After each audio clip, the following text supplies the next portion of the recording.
Paz e graça para você ligado nessa emissora. Começamos agora o seu programa de reflexão, entrevistas e debates de todas as noites. Hoje uma entrevista para lá de especial e muito esperada por muitos anos. Vamos conversar com um dos maiores pregadores evangélicos do país, mais conhecido, Reverendo Hernandes Dias Lopes. Você não pode perder.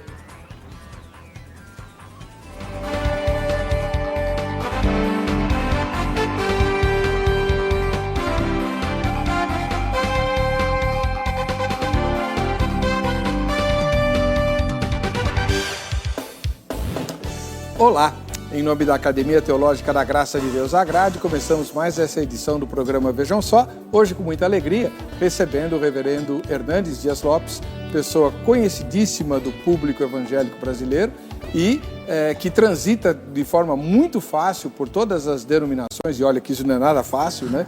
Mas ele o faz de maneira brilhante, por todos os redutos cristãos evangélicos e não evangélicos do país. E hoje, finalmente, depois de muitos anos, muita oração, jejum, pano de saco, cinza, a gente conseguiu trazer o Reverendo Hernandes Dias Lopes para essa entrevista. Seja muito bem-vindo, Reverendo, paz e graça. É um privilégio, querido, estar aqui com você e partilhando sobre esse assunto tão relevante que vamos conversar hoje com todas as pessoas que estão nos assistindo. Muito obrigado pela presença do senhor. É uma honra para mim. Eu sei que a maioria já sabe, mas o senhor é vinculado a qual igreja? Eu sou pastor da Primeira Igreja Presbiteriana de Vitória já há 33 anos e hoje também coopero com a Igreja Presbiteriana de Pinheiros, aqui em São Paulo. Pastor Arival Dias Casimiro. Aqui em Pinheiros, o endereço é qual? É a Avenida das Nações Unidas, 6.151. Fica exatamente do lado da Ponte Cidade Universitária. Perfeito. E lá em Vitória? Lá em Vitória, na Avenida Beira Mar, 1025. Muito obrigado pela presença do senhor. É uma bênção estar aqui. Tem uma matéria que o nosso querido Zeca, que aliás foi um dos elementos que Deus usou para trazer o Reverendo Hernandes, né, preparou para esse momento. Vejam só. Para você que frequenta escolas bíblicas, com certeza hoje iremos abordar uma ótima pergunta para ser respondida pelo professor da sua classe. Ou até, quem sabe, esse tema já foi tratado, pois ele gera muita curiosidade. Afinal, de onde veio Satanás, o diabo? Onde na Bíblia é mencionado a respeito disso? O que sabemos com certeza sobre a origem de Satanás? Essa é a dúvida do Vejam Só de hoje. Quem ele realmente é? Se ele é um anjo caído, onde aconteceu essa queda? Já que Gênesis começa contando a história do homem. E se ele é um anjo, como pode ter essa imagem monstruosa que costumamos ver reproduzida? 3 passagens nas Escrituras Sagradas são fundamentais para a compreensão de como Lúcifer, um ser criado por Deus, perfeito, tornou-se Satanás, a fonte e o principal instigador de todo o mal. Ezequiel 28, Isaías 14 e Apocalipse 12. Mas não são todos que concordam com as informações contidas nos textos que falamos. Por exemplo, o trecho de Ezequiel levanta profecias, advertências e uma lamentação contra o rei de Tiro, uma nação das mais ricas daquela época, mas também orgulhosa e mesquinha. Mas a descrição do lamento sobre o rei de Tiro em Ezequiel 28, dos versículos 12 a 15, não parece se tratar dele ou de qualquer outro homem, mas de uma criatura diferente. Mas, novamente, não são todos os estudiosos que defendem essa ideia. Outro detalhe importante é o surgimento do pecado no coração de Lúcifer. Esse é um outro mistério que não pode ser explicado de maneira satisfatória, pois ele teve início e continua existindo sem qualquer motivo que o justifique. Não havendo se originado em Deus, mas no próprio Lúcifer, o pecado é um intruso que continua existindo no mundo, mesmo sem possuir o direito legítimo de existência. Tema bem complicado esse, hein? Que depende muito de uma correta interpretação do texto bíblico. Por isso, fique bem atento. O Vejam Só de hoje irá debater sobre o que a Bíblia fala sobre o surgimento de Satanás. Fique ligado, nós já estamos no ar. Reverendo, Pois vamos começar, né, do começo? Nem sempre eu faço isso. O senhor nasceu aonde e já nasceu num lar evangélico? Como é que o senhor se interessou pelo evangelho e pelo ministério da palavra? eu nasci já num lar evangélico, meus pais já eram cristãos,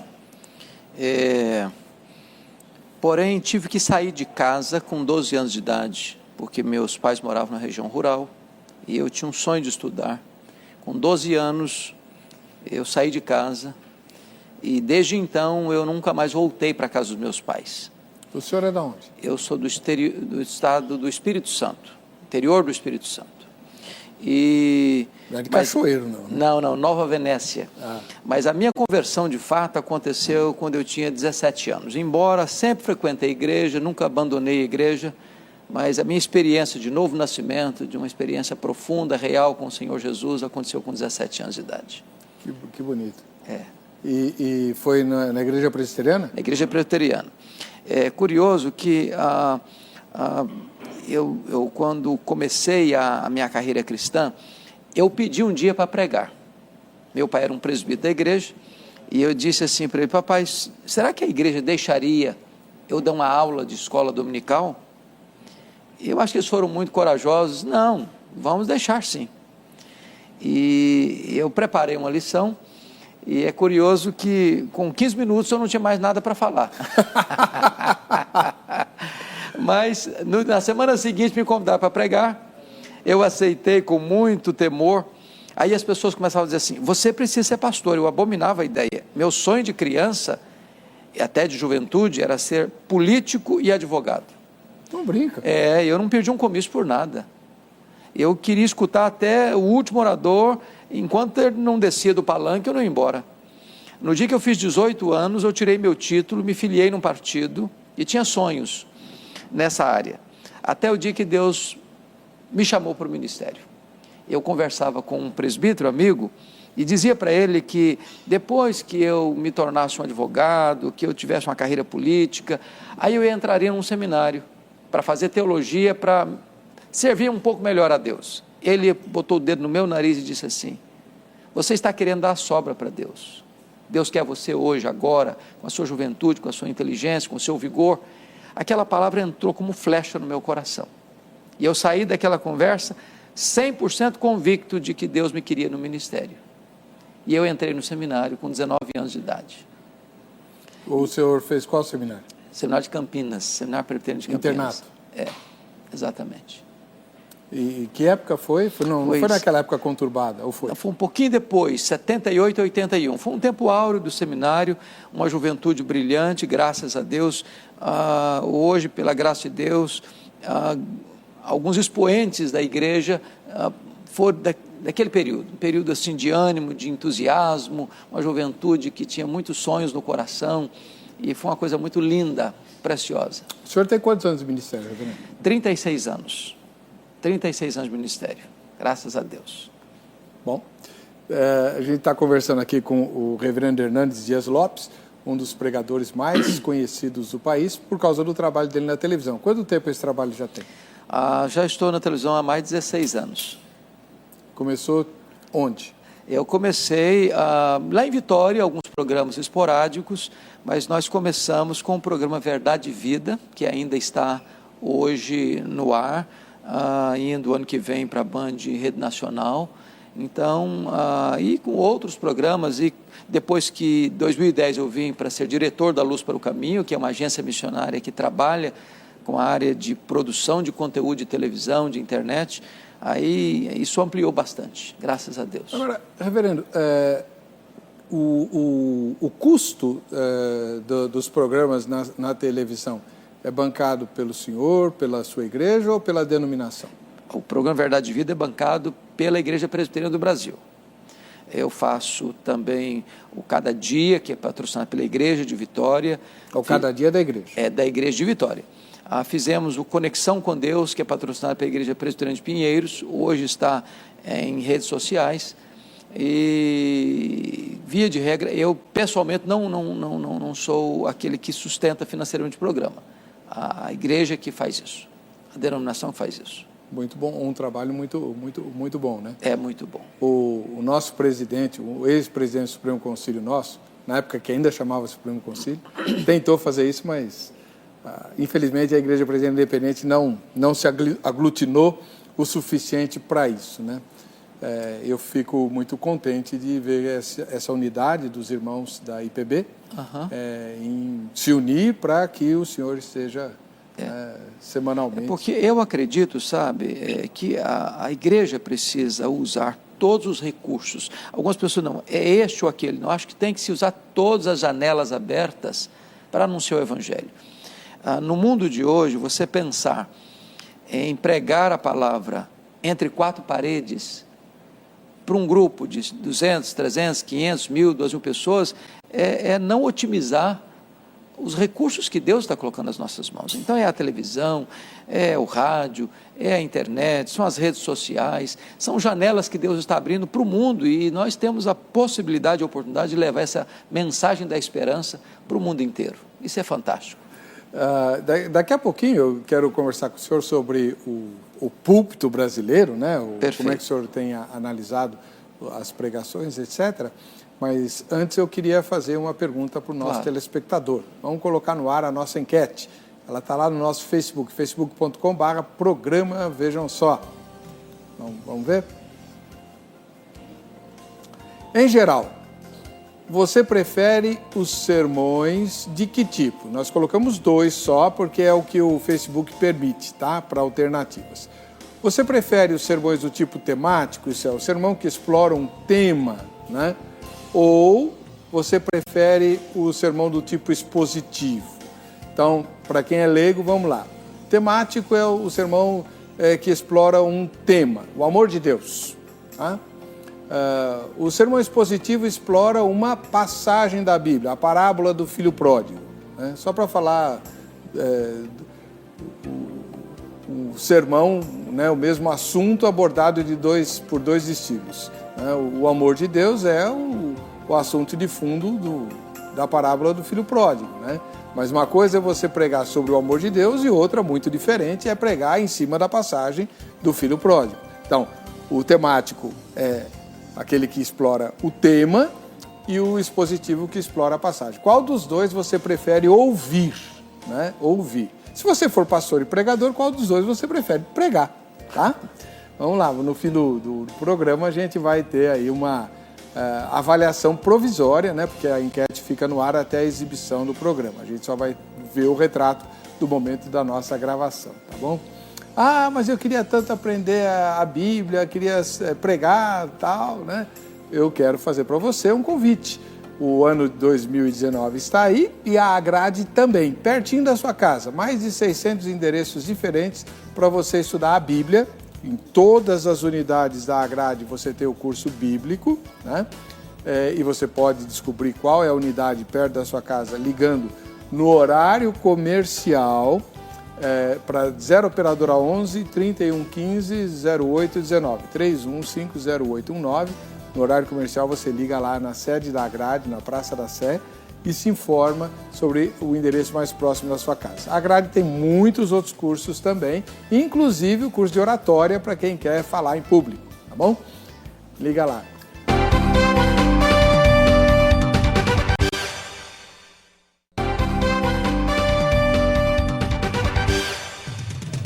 Bom, deixa eu agradecer o público que tem nos acompanhado, né? No YouTube, nós estamos alcançando a marca de 100 mil inscritos no nosso canal do YouTube. Muito obrigado a todos vocês, Deus abençoe. E uma parcelinha desses 100 mil podia me dar uma forcinha no YouTube lá do Weber Cocarelli, né? Porque, aliás, hoje mesmo eu postei um vídeo sobre esses problemas que o presidente Bolsonaro está enfrentando. Vou postar outro sobre a questão dos ministérios que ele nomeou. Então, se você quiser acompanhar o nosso trabalhinho, também a gente tem lá no YouTube. Mas o YouTube do Vejam Só está completando ou alcançando a marca de 100 mil inscritos. Deus abençoe a cada um. Hoje a gente está recebendo aqui o reverendo Hernandes Dias Lopes, que tem um monte de livros à venda dele no Shopping do Povo. Você acabou de ver, né? A dona Eliana falando aí de mais uma das obras. E o reverendo Hernandes está conosco aqui. Inclusive trouxe 2 lançamentos, deixa eu mostrar aqui. Reverendo, eu vou mostrar o livro para a câmera 2 e o senhor fala do que é, tá? Muito bem. Este livro é uma espécie de resumo, de síntese da história bíblica e da história da igreja. Uma das grandes dificuldades do leitor é pegar um livro de história da igreja, por ser muito volumoso, muito denso, ele não consegue seguir a linha de raciocínio do autor. Então, eu faço uma breve síntese, uma linha cronológica, para que a pessoa entenda as linhas mestras da história da igreja. Isso facilita bastante. O livro é pequeno, né? Mas ele aborda questões assim, bastante sensíveis. Entre elas, obviamente fala da reforma, né? Agora, o puritanismo, que é um assunto pouco explorado. Exato. E que tem muito a ver com a implantação do evangelho no Brasil. Muita gente não entende, assiste filme americano e vê que os protestantes americanos são diferentes dos protestantes brasileiros. Lá tem baile, aqui não tem. Né? São aspectos culturais, mas há uma coisa importante que eu acho da história. Alguém já disse o seguinte: a história será nossa pedagoga ou nossa coveira. Quem não aprende com a história está fadado a repetir os seus erros. Então, estudar a história é fundamental, porque quem não tem passado não tem memória, quem não tem memória não tem presente nem esperança do futuro. Pois é. Tem também um outro capítulo muito importante aqui, que é os movimentos de despertamento dentro da igreja protestante, os grandes reavivamentos na história da igreja. Exato. E a igreja evangélica no Brasil. A história de como a igreja evangélica se implantou aqui no Brasil. E os cismas dentro das igrejas históricas tem também? Bem de relance, porque o propósito é dessa linha cronológica para que a pessoa possa entender as intervenções soberanas de Deus na história. E esse outro livro aqui, reverendo? Este é um devocional, uma leitura para todos os dias do ano, uma palavra de conforto, de consolo, de orientação, de direção para a vida. Então, é um livro para se ter na cabeceira e ler todo dia o seu maná que vai cair do céu, para encher o coração de esperança e de alegria. Providência carrancuda, face sorridente? Aliás, essa é uma frase de um grande poeta cristão da Inglaterra, William Cowper. Foi ele quem disse essa frase: por trás de toda providência carrancuda, há uma face sorridente, a face de Deus. Legal, muito, muito bonito. Aliás, a encadernação bastante... É bem sugestivo, um presente Natal. Bem bonito, né? Uma sugestão de presente bem... Parabéns para a editora Agnus, né? Isso, Mauro, exatamente. Parabéns, Mauro viu? Terrengue. Se bem que eu acho que a esposa dele é que cuida dessas coisas. O Mauro não tem esse... O Mauro publica o livro e ela distribui. Ela é que cuida dos detalhes. Reverendo, o senhor é muito conhecido no país e até fora dele por ser um dos maiores pregadores, né, da atualidade. Eu me lembro que eu fui batizado na Igreja Presbiteriana do Brasil, lá na Lapa, na Rua Roma. Sim. Meu pai e minha mãe eram minha mãe era da Presbiteriana do Brás, né, e o meu pai da Lapa. E eu fui batizado lá e eu me lembro que, quando criança, meu pai contava muitas histórias de pessoas. E naquela época, nos anos 60, os deslocamentos eram feitos de ônibus, não tinha metrô, quase ninguém tinha carro, né, tudo era de ônibus. E muita gente cruzava a cidade para ir ouvir o reverendo Miguel Rizzo, que era um grande pregador da época. O senhor já ouviu falar dessa história? Muito. Então, o senhor é o reverendo Miguel Rizzo de hoje? Não acredito. Eu acredito. Eu acredito. Olha, pregar a palavra de Deus é um privilégio, uma honra e uma grande responsabilidade. Eu tenho uma paixão pela pregação, e isso desde a minha adolescência. Então, eu penso que é um chamado e é uma dádiva de Deus. E eu encaro isso com muita seriedade, com muita responsabilidade e, ao mesmo tempo, com muita alegria.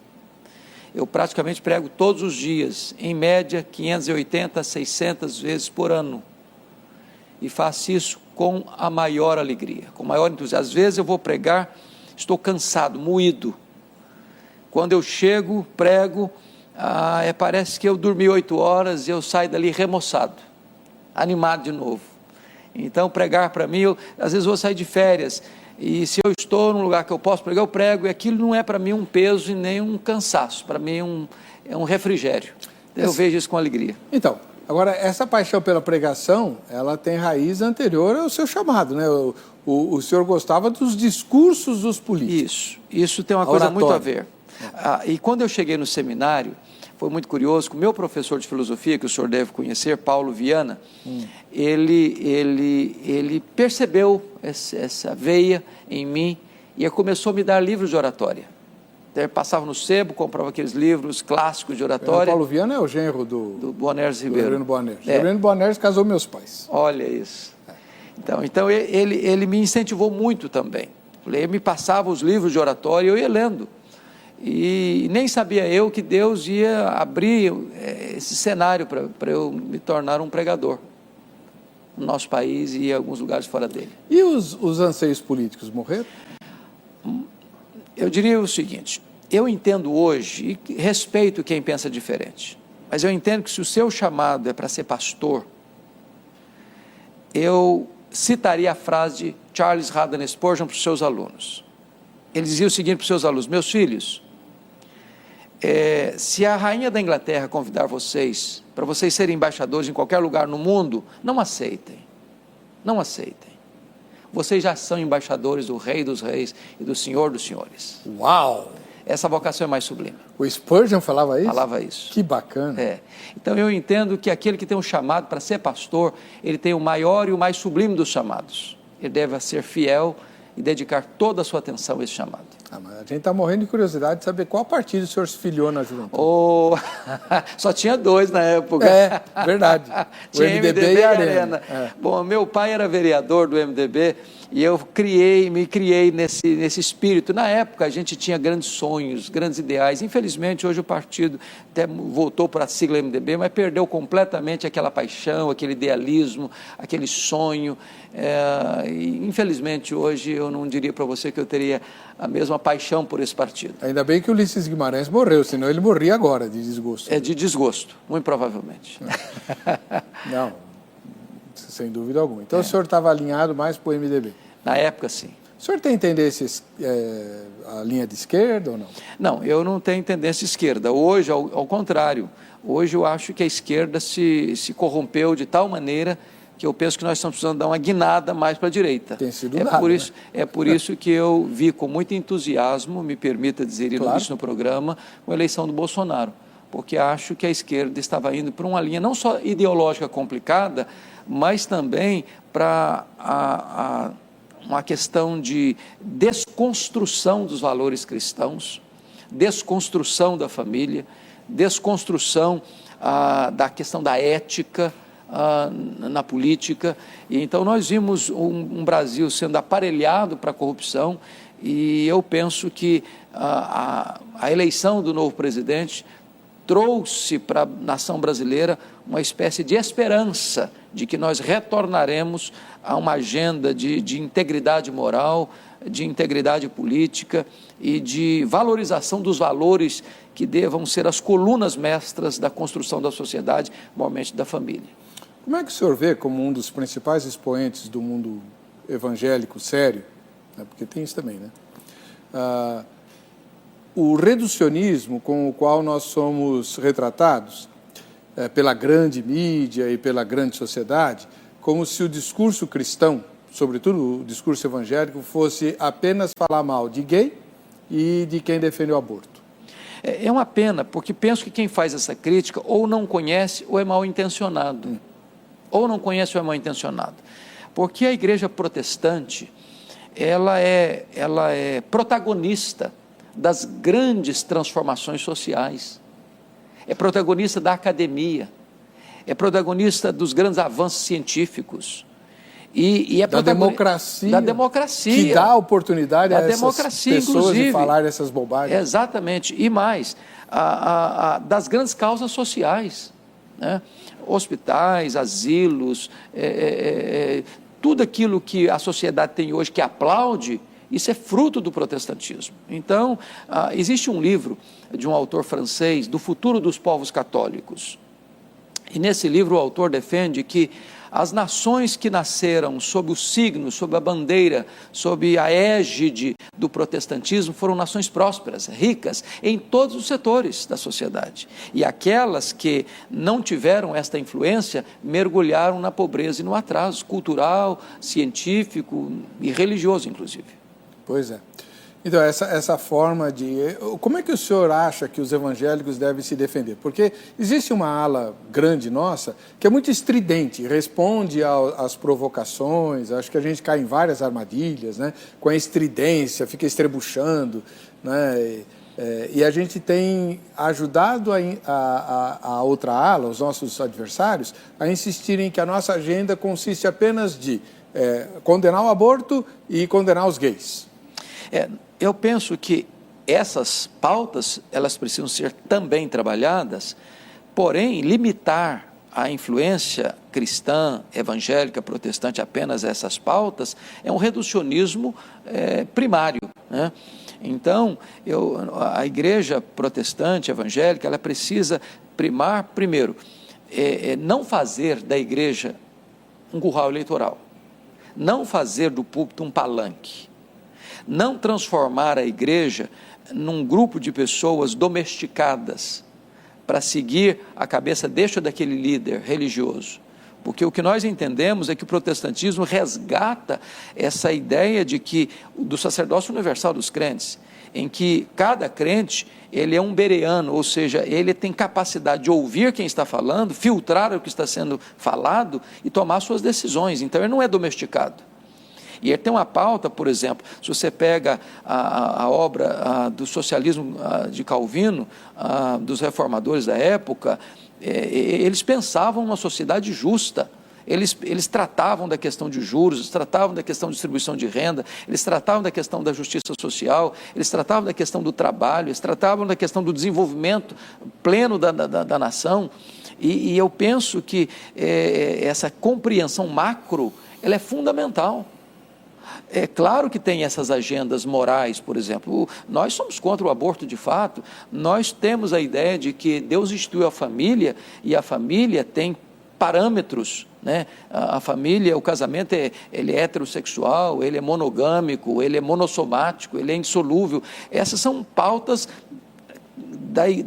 da palavra de Deus, da igreja cristã ao longo dos séculos, né? Agora, limitar esta pauta apenas a esses dois tópicos que o senhor levanta, né, a questão dos gays e a questão do aborto, é reduzir demais a influência protestante. A nossa influência é muito maior que isso.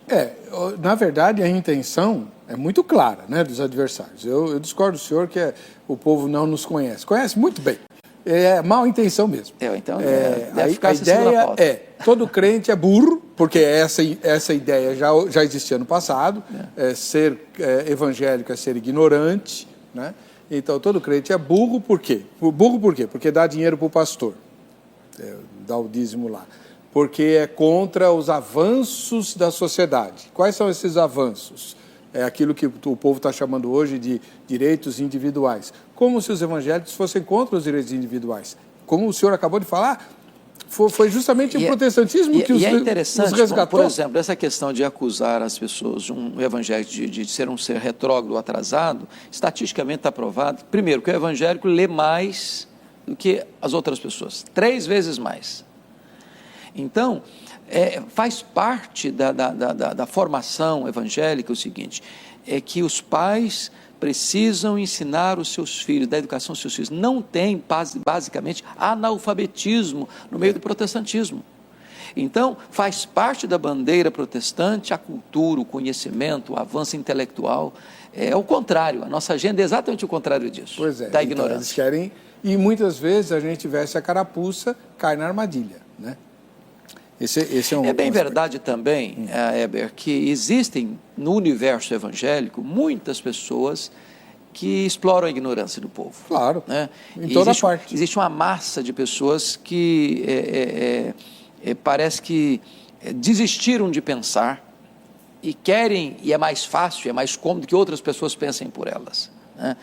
que é capaz de ouvir um discurso, talvez incoerente, inconsistente, infundado, e ainda aplaudir quem está falando.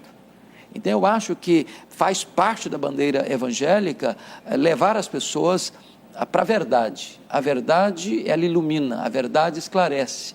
E nós não precisamos ter medo da verdade, porque nós seguimos aquele que é a verdade. Nós temos um livro que o próprio Jesus disse, este livro é a verdade. Então, nós não precisamos nos intimidar, nem nos encolher, nem ter qualquer complexo de inferioridade. Ao contrário, o povo de Deus é o povo que precisa andar de cabeça altiva, não com soberba, humildade, mas altivez não é antônimo de humildade. Bom, para quem ligou durante a exibição, nós estamos conversando com o reverendo Hernandes Dias Lopes, da Igreja Presbiteriana do Brasil, né? Um dos mais conhecidos pregadores do país, e sobretudo pelo fato de o senhor não vir de uma igreja pentecostal, né? A televisão está muito acostumada a exibir programas de pregadores pentecostais desde a época do Jimmy Swaggart. Antes dele tinha o Rex Humbert, né? Hoje deu o Missionário, né? Agora, de igreja histórica, eu me lembro do pastor da Igreja Batista de Vila Mariana, o Rubens Lopes. Rubens Lopes, né? Saudosa memória. E com persistência, pode ser que tenha mais um, mas a minha memória está... Estou precisando tomar o Max Memory. Né? E o senhor, graças a Deus, tem sido essa referência. Reverendo, daqui a pouquinho, no próximo bloco, a gente vai falar de pregação, púlpito. Perfeito. Eu quero saber qual é o seu estilo de sermão predileto, como é que o senhor prepara os sermões e como é que o senhor tem visto a pregação. Mas antes, ainda para fechar esse lado meio... esse diálogo da igreja com a sociedade. Exato. Uma das grandes dificuldades que nós evangélicos estamos enfrentando no país é a falta de uma liderança que seja interlocutora com a sociedade. Exato. Eu sempre digo para os meus alunos, né? Se o presidente da República ou qualquer autoridade quiser falar com os católicos, ele chama o presidente da CNBB, senta, toma um café e conversa. Exato. Se ele quiser conversar com os evangélicos, ele chama quem? Essa é uma grande questão, até porque nós estamos muito multifacetados, né? Há muitas denominações evangélicas e com viés, às vezes, diferente de hermenêutica. Então, nem sempre se consegue uma unidade nessa diversidade, né? E eu acredito que é necessário que nós nos unamos naquilo que é essência.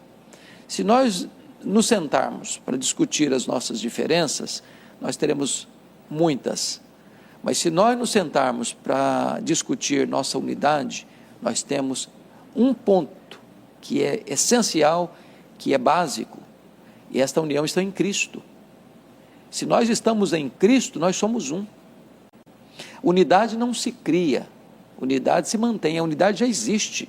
Por isso que o apóstolo Paulo fala de preservar a unidade, a paz. Então, essa unidade, ela não é criada, ela já existe. O que é preciso é que nós nos despojemos de qualquer vaidade de questão denominacional, porque às vezes a pessoa faz da sua denominação o reino de Deus, limitando o reino de Deus à sua denominação, e entender que nós somos. É por isso, sabe, pastor Heber, que eu tenho muita alegria em transitar pelas denominações, porque é possível que haja alguns elementos dissonantes na nossa teologia, nas nossas ênfases, mas naquilo que é essência, nós somos um. Nós somos uma só igreja, um só rebanho, uma só família, um só povo. Todo aquele que foi lavado no sangue do Cordeiro, que crê no Senhor Jesus Cristo, esse faz parte da igreja de Cristo, da igreja verdadeira, e é preciso que nós nos unamos nesse sentido. Então, reverendo, mas em termos práticos, né? Como é que eu estava cometendo uma grande injustiça aqui, esqueci do reverendo Caio Fábio, que foi um dos pregadores que também durou bastante na televisão, né? Hoje ele só está na internet, e ele vinha trabalhando, por causa do carisma que ele possuía na Vinde, para ser esse interlocutor. Aí houve um problema pessoal, familiar, ele perdeu essa condição, né? Outros tentaram assumir o lugar, mas nunca tiveram o carisma que ele tinha. Não agrega todo mundo, né? Não agrega. O senhor é um elemento agregador com grande carisma. Caso o senhor fosse guindar dessa posição, o senhor aceitaria? Olha, eu nunca me senti nessa posição. Eu acho que, até porque isso demanda tempo e demanda uma agenda.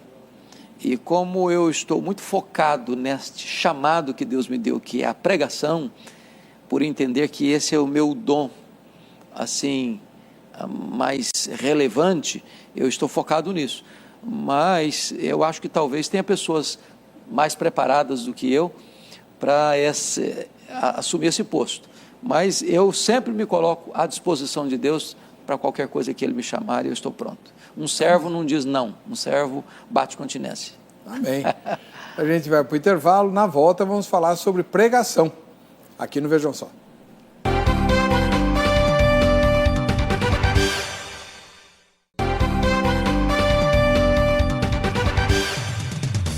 Muito bem, hoje o programa Vejam Só entrevista o reverendo Hernandes Dias Lopes, conhecidíssimo pregador do Evangelho, ministro da Igreja Presbiteriana do Brasil, né, portanto, pertencente a uma vertente que a gente chama de Igreja Histórica, e é uma alegria muito grande tê-lo aqui. O senhor é muito admirado por todos os segmentos evangélicos como pregador. Obrigado. Qual é o seu estilo de sermão predileto? O senhor gosta de temático, expositivo ou qual? Pois bem, Heber, hoje eu estou convencido de que a melhor forma de pregar, a mais eficaz, é o sermão expositivo. Por quê? Porque quando você prega expositivamente, você tem o privilégio de poder dizer, assim diz o Senhor. O sermão temático, alguns o chamam de sermão nariz de cera, você pode levar para cá, levar para lá, e é curioso que talvez a maior autoridade homilética hoje no mundo, Dr. Haddon Robson, do seminário de Gordon, lá de Boston, Massachusetts, ele disse que um pregador deveria pregar um sermão temático a cada 10 anos. E depois pedir perdão para Deus. Ô, louco! Porque, na verdade, o sermão temático vai muito da criatividade do pregador, ou do bom conhecimento que ele tem, geral da Bíblia, mas ele não leva o seu ouvinte a se encantar com o texto da Escritura. A pegar que entendi esse texto. Isso me leva a uma brincadeira de uma igreja que percebeu que o pastor, por dominar vários textos da Bíblia, preparava o seu sermão enquanto saía de casa para a igreja. Olô. E aí eram uns 10 minutinhos só, e a liderança se reuniu. A melhor maneira de o pastor melhorar o sermão foi alugar uma casa para ele a 20 quilômetros da igreja, para ver se ele demorava um pouco mais e melhorava o sermão. Mas o sermão expositivo é a melhor maneira de você pregar com fidelidade, com integridade, a palavra de Deus. Então, reverendo, eu compartilho da sua opinião, agora que eu já tenho 40 anos de ministério também, né? No começo, não. Porque, como presbiteriano também, eu sou da IPI, o público presbiteriano se habituou a sermões com 3 divisões facilmente graváveis e, portanto, com ligações lógicas e não textuais nessas divisões. Né? E quando a gente foge desse padrão, muita gente torce o nariz. Eu fui criado nessa escola. Na minha época de seminário, o meu professor era partidário do sermão textual e também do sermão temático. E quando se falava em sermão expositivo, afinal, isso aí não é sermão, isso é estudo bíblico. Né? Mas o problema, a resistência não é ao sermão expositivo, é ao não entendimento do que é sermão expositivo. Porque existem 2 formas de você fazer um sermão expositivo. O lectio contínua, que é pegar versículo por versículo, explicando, é o que Calvino fazia, basicamente. Ou você pode pegar um texto, um capítulo, uma perícope, um parágrafo, mas você tem uma divisão homilética dentro daquele parágrafo. Por exemplo, a Dr. Warren Wiersbe tem uma divisão muito interessante em Efésios 2, de 1 a 10, né? Ele nos deu vida, estando nós mortos nos nossos delitos e pecados, e aí vai. Ele diz o seguinte, você pega uma divisão dessa, não tem como esquecer. Primeiro, o pecado trabalha contra nós, versículos 1 a 3. Deus trabalha por nós, versículos 4 a 9. Deus trabalha em nós, versículo 10, parte A. Deus trabalha através de nós, versículo 10, parte B. Uma divisão dessa ninguém esquece. O pecado trabalha contra nós, Deus trabalha por nós, Deus trabalha em nós, Deus trabalha através de nós. Que bonito! A divisão ajudou você a entender. E é expositivo. É expositivo. Você falou do sermão, você falou, por exemplo, do filho pródigo, que é a parábola maravilhosa, né? Tem uma divisão ali que é fácil de entender. Por exemplo, o filho pródigo era feliz e não sabia na casa do pai. O filho pródigo era infeliz e não sabia no país distante. O filho pródigo era infeliz e sabia, lá no chiqueiro cuidando de porcos. O filho pródigo era feliz e sabia, de volta na casa do pai. Feliz inconscientemente, infeliz inconscientemente, infeliz inconscientemente e feliz conscientemente. Não tem jeito de esquecer. É expositivo, mas tem um arcabouço homilético para ajudar as pessoas a memorizarem os pontos. Dá para ensinar isso ou isso é dom? Dá para ensinar. Todos nós somos aprendizes e nunca você cessa de aprender. Se você me perguntar assim, bom, eu estou com 36 anos de ministério, você ainda fica com as mãos suadas para pregar? Fico até hoje, os joelhos um pouco trêmulos. E eu acho que no dia que eu perder isso, eu perdi o encanto com a pregação. Com certeza, é assim mesmo. Eu sempre digo para os meus alunos e para os crentes da minha igreja que o momento mais difícil para mim é quando eu tenho que pôr a gravata antes de sair para a igreja. Porque eu tenho que olhar para o espelho com o sermão na cabeça, sabendo que muito do que eu vou falar serve para mim e não para os outros. A minha filha é advogada e eu partilhava com ela a semana passada. Falei, filha, sabe qual a hora assim mais relaxante para mim? Falei, não, pai, não sei. É depois do culto de domingo à noite. Aí ela me disse na volta de domingo agora da igreja, falei, pai, comecei a entender o que o senhor está dizendo, porque eu estou com tanta responsabilidade de falar, de dar palestra, de fazer apresentações, eu sei que tensão isso produz. Às vezes os crentes pensam que o pastor, por ter passado no seminário, ou por ser pastor, ele não tem as angústias ou as alegrias e tensões de preparar um sermão. É coisa inédita, é coisa nova.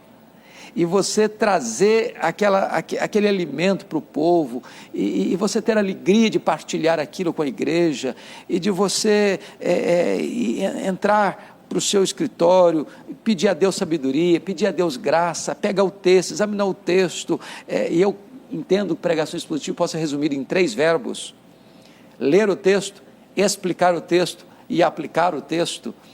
Tudo isso vem para o seu coração, e você então depois entrega aquilo para o povo. É algo sublime, algo glorioso, algo fantástico, né? O senhor dá aula de homilética? Olha, não dou porque a minha agenda não permite, mas é um assunto que enche o meu coração. Com certeza, né? Enche o meu coração. Agora, eu discordo do irmão, eu acho que homilética não se ensina, a pessoa tem que ter dom. Eu concordo com você, veja bem, deixa eu lhe citar uma frase, e eu aprendi isso nos livros de oratória. Alguém já disse o seguinte, que o poeta nasce, o orador se faz. O maior orador grego, Demóstenes, era gago. Ele tinha muita dificuldade de pronunciar. Ele ia para a praia, pegava as pedrinhas, enchia a boca de pedra e falava. E ele veio se tornar o maior orador grego. Então, eu acho que oratória se aprende técnicas. Concordo com o irmão que paixão, brilho nos olhos, isso aí é dádiva de Deus, é dom de Deus. Agora, quando você soma o dom de Deus com o preparo, a coisa fica melhor. Ah, mas não, reverendo. O que eu chamo de dom não é apenas assim o elan, é olhar para o texto e enxergar as divisões que o senhor mencionou aqui com a maior facilidade do mundo. Eu cansei de ler esses textos e nunca vi essas divisões. Isso é dom, entendeu? Eu concordo. Isso não se ensina. É mais complexo para pegar para quem não tem esse elan que você está dizendo. Como é que o senhor tem visto o púlpito brasileiro, reverendo? Você pegou um assunto complicado, hein? Eu acho que nós vivemos uma das grandes crises no Brasil, a igreja evangélica brasileira, com os púlpitos. Rasos, muitos rasos, outros que perderam a sua finalidade de transmitir com fidelidade a palavra de Deus. A maior necessidade da igreja evangélica brasileira é de uma restauração dos púlpitos, é de que os púlpitos voltem para as Escrituras, é que os púlpitos voltem a afirmar, assim diz o Senhor. Nós precisamos de um reavivamento nos púlpitos. Por quê? Porque se o púlpito não está aliançado com a fidelidade à palavra de Deus, quanto mais se prega, pior fica. Pior fica. E infelizmente hoje há muitos púlpitos que torcem a palavra de Deus. Preocupantemente, às vezes até conscientemente, para alcançar determinadas, ou atingir determinados interesses pessoais ou vantagens pessoais. Então a palavra de Deus não pode ser torcida para atender à minha vontade. A palavra de Deus precisa ser transmitida com integridade, com fidelidade. É por isso que nós fazemos, é um termo que nós usamos muito, mas talvez os nossos telespectadores não podem entender por completo, é a palavra exegese. Você vai para o texto para tirar do texto o que está no texto. Eu não vou para o texto para impor ao texto as minhas ideias. Eu vou para o texto para tirar dele o que está lá, porque Deus não tem compromisso com a palavra do pregador. Deus tem compromisso com a sua palavra. O que tem a promessa de não voltar vazia não é a palavra do pregador, é a própria palavra de Deus.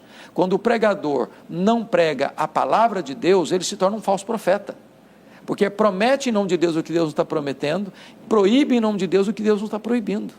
Então é gravíssimo. A sua pergunta para mim é soleníssima.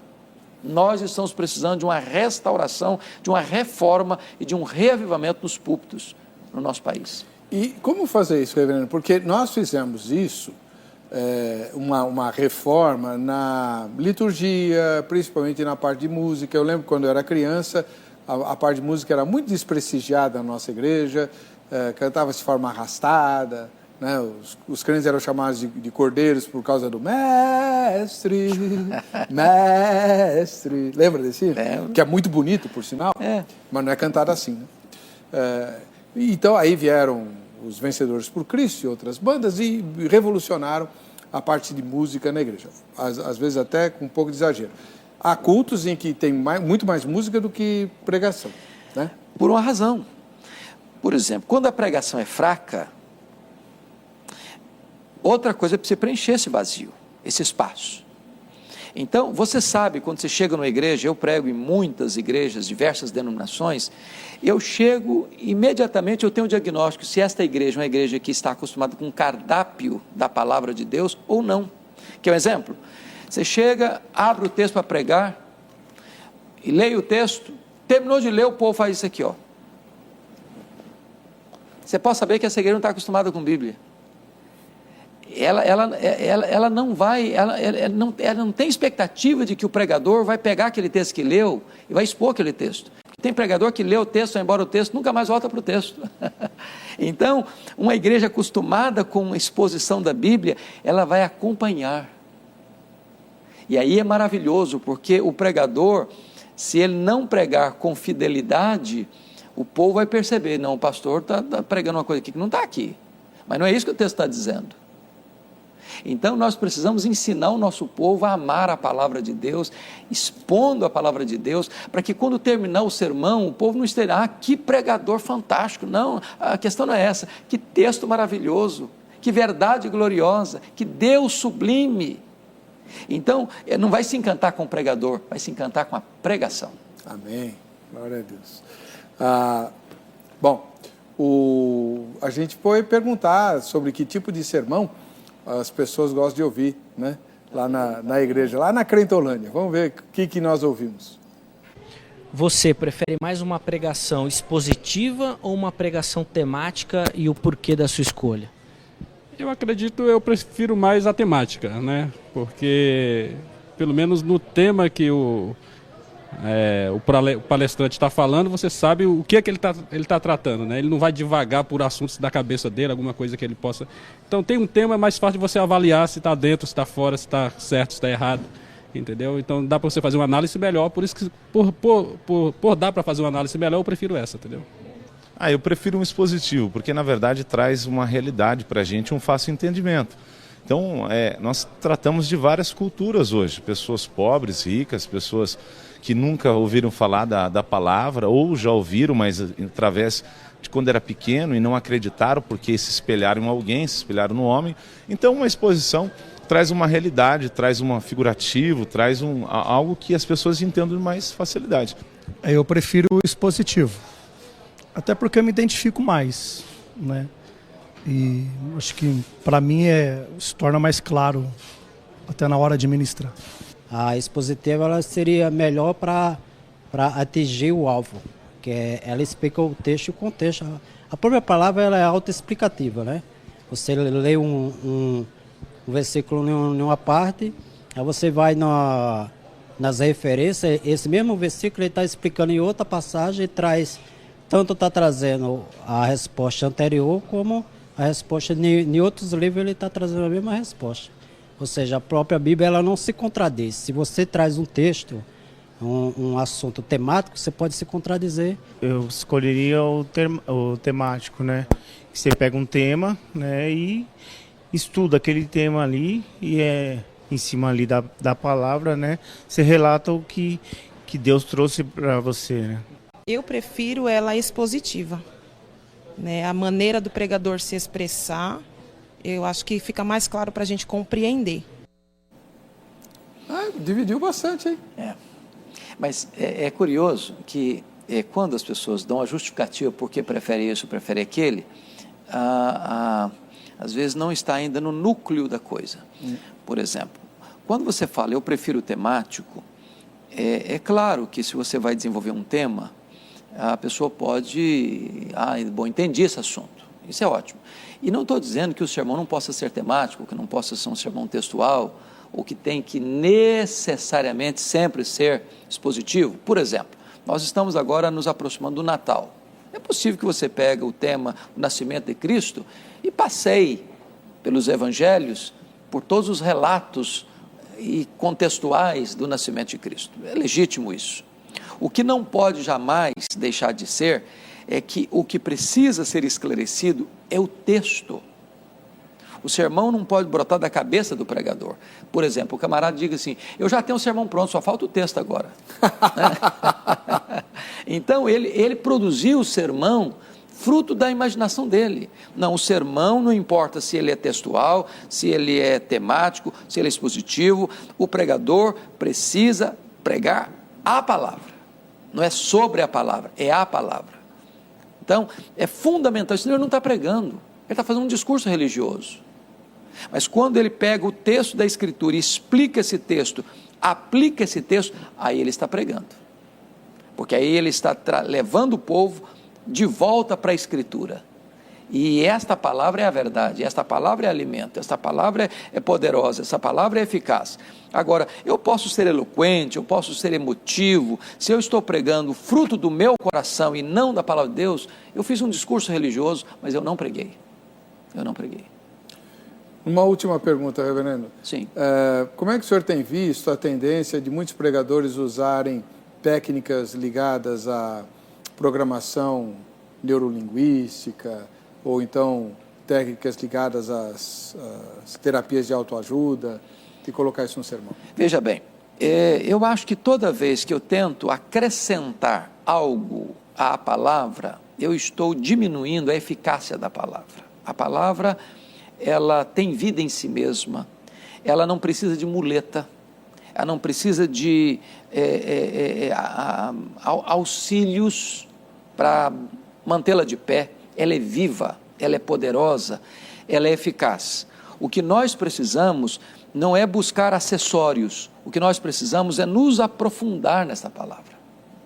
E é curioso, o irmão que já tem tantos anos de ministério também, e às vezes as pessoas dizem, o pastor conhece muito Bíblia. A sensação que o irmão tem, que eu tenho, é o seguinte, eu estou só arranhando a superfície. Mas olha só arranhando a superfície. Este livro é sublime, esse livro é inspirado, esse livro é infalível, esse livro é inerrante, esse livro é a palavra do Deus vivo, e eu posso ter 500 anos de vida e eu não vou esgotar este livro. Então, toda vez que eu fujo dele para buscar acessórios aqui, ali, acolá, eu estou desprezando o manancial de águas vivas. É maravilhoso, é por isso que nós temos que nos voltar para a palavra, estudar a palavra, mergulhar na palavra, debruçar sobre essa palavra, nos afadigar na palavra, porque eu não preciso inventar roda. Todo pregador que precisa buscar novidades para tornar o púlpito mais interessante, ele vai chegar num momento que vai cair num marasmo, porque eu digo, novidade é igual chiclete. Quando você começa a mascar, tem açúcar, depois vira borracha. Aí tem que inventar uma outra novidade, uma outra novidade, uma outra novidade. E nessas novidades as pessoas criam coisas esdrúxulas. Quando se esse pregador estiver se dedicando a estudar a Bíblia, a pregar a Bíblia, ele vai sempre ser relevante, ele sempre vai ser atual, ele sempre vai ser eficaz, porque a palavra de Deus tem a promessa do próprio Deus de não voltar para si vazia. E hoje, sabe, Heber, uma coisa que eu tenho visto no Brasil inteiro, aqueles pregadores que estão dando água com açúcar ou entregando no púlpito mensagens de misticismo ou sincretismo religioso, isso está se transformando num cansaço, está tendo uma ressaca, o povo não está aguentando mais, e está tendo uma evasão em massa de pessoas que querem palavra, querem Bíblia, que querem comer pão e não palha. Isso é um fato que está acontecendo no Brasil inteiro. Amém. Conversamos com o reverendo Hernandes Dias Lopes. Deixa eu mostrar de novo os livros do reverendo, né? Ele acabou de lançar esse panorama da história cristã, né? Com bastante objetividade. Ele trata das questões ligadas aos temas mais sensíveis do mundo evangélico, sobretudo aqui no Brasil. E esse livro que é um presentaço, né? Olha, com beira dourada, capa dura e tal. É um livro uma coletânea de meditações, uma por dia, reverendo? Uma por dia. Olha só, para 2019, né? Que bonito. Tá bom. Quem quiser pode entrar em contato com o reverendo Hernandes Dias Lopes pelo site dele, que está publicado no nosso Facebook. Tá bom? Vamos ver o resultado da enquete?